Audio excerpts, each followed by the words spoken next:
Magandang hapon, ngayon ay Friday.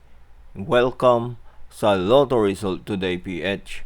Narito ang mga resulta para sa 5 p.m. draw, March 20, 2026. Para sa resulta ng 2D Lotto, 14 at 19.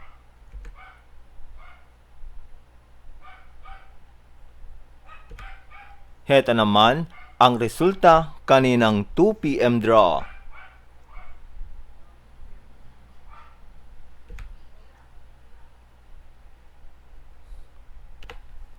Para sa resulta ng 3D Lotto, 0, 6, at 2.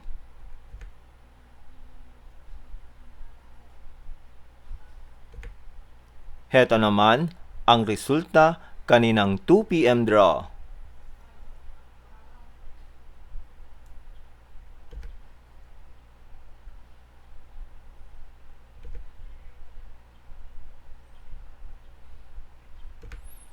At yan ang mga resultang ngayong 5 p.m. draw.